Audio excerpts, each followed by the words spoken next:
নমস্কাৰ, মই মহিপাল ডেকা। স্পটলাইটৰ এই বিশেষ অনুষ্ঠানলৈ মই আপোনালোকক স্বাগতম জনাইছোঁ। লাডাখৰ খিলঞ্জীয়া লোকসকলক দিয়া হ'ল ৰক্ষা কৱচ, কিন্তু অসমৰ খিলঞ্জীয়া লোকসকলে আজিলৈকে নাপালে ৰক্ষা কৱচ। 1985 চনৰ 15 আগষ্টত স্বাক্ষৰিত অসম চুক্তিত অসমৰ খিলঞ্জীয়া লোকসকলক ৰক্ষা কৱচ প্ৰদানৰ প্ৰতিশ্ৰুতি দিয়া হৈছিল।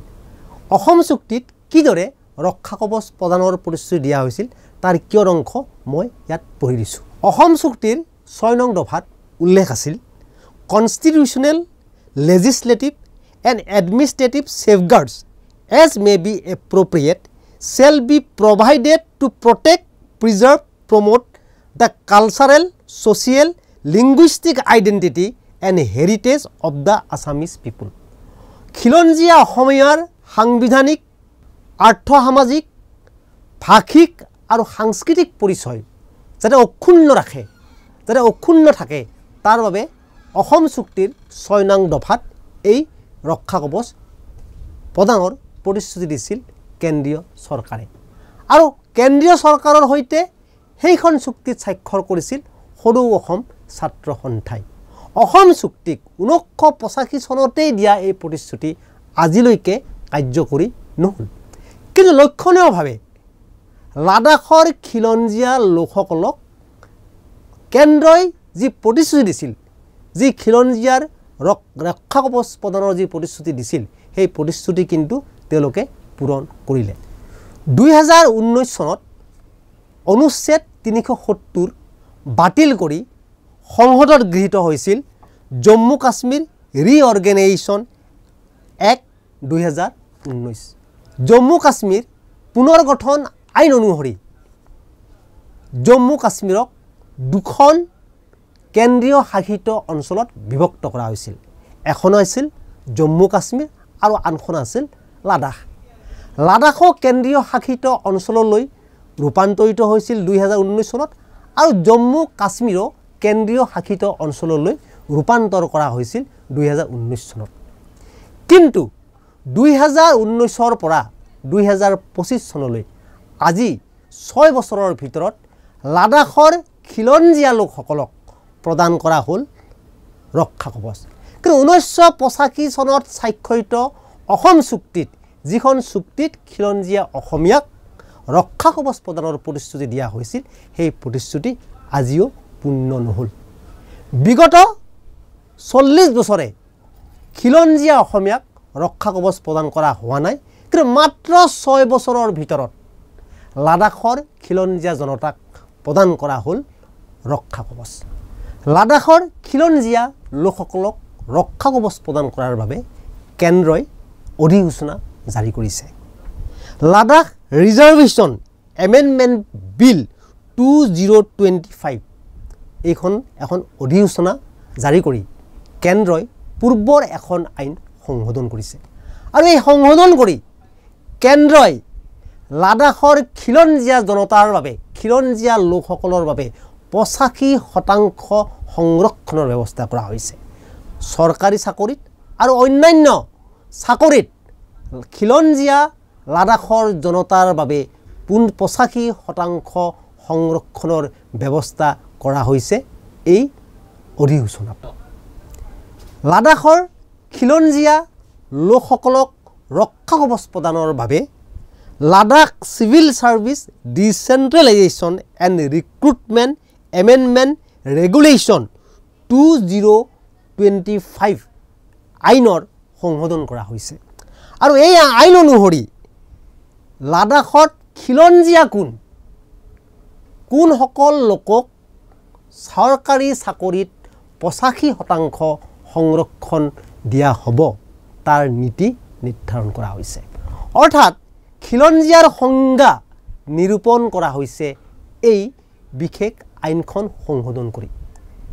কোনসকল খিলঞ্জীয়া হ'ব তাৰ এক স্পষ্ট নীতি নিৰ্দেশনা জাৰি কৰা হৈছে এই সংশোধনীৰ জৰিয়তে।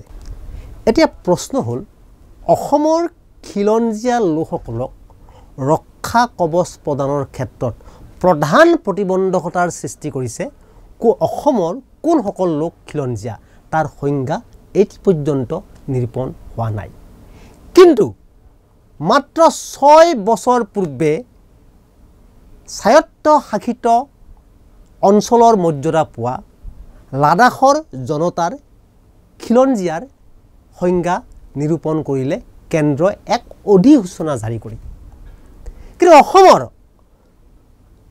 কোনসকল খিলঞ্জীয়া অসমৰ খিলঞ্জীয়া লোকসকলৰ সংজ্ঞা নিৰূপণৰ কৰাৰ ক্ষেত্ৰত কেন্দ্ৰ ৰাজ্য চৰকাৰ আজি পৰ্যন্ত কোনো এটা সিদ্ধান্তত উপনীত হ'ব পৰা নাই প্ৰশ্ন উঠিছে অসমত বসবাস কৰা কোনসকল লোক খিলঞ্জীয়া এই প্ৰশ্নটোৰ মীমাংসা আজি পৰ্যন্ত কৰিব নোৱাৰিলে কেন্দ্ৰ আৰু ৰাজ্য চৰকাৰে যাৰ ফলত অসমত বসবাস কৰি থকা খিলঞ্জীয়া লোকসকল ৰক্ষা কৱচৰ পৰা বঞ্চিত হৈছে কিন্তু মাত্ৰ 6 বছৰ পূৰ্বে স্বায়ত্ত শাসিত অঞ্চলৰ মৰ্যাদা পোৱা লাডাখৰ লোকসকলৰ খিলঞ্জীয়া কোন এই সংজ্ঞাটো নিৰূপণ কৰিছে কেন্দ্ৰই মাত্ৰ এখন অধিসূচনাৰ জৰিয়তে কিন্তু অসমৰ ক্ষেত্ৰত অসমৰ খিলঞ্জীয়াৰ সংজ্ঞা নিৰূপণৰ ক্ষেত্ৰত কিন্তু বিগত 40 বছৰে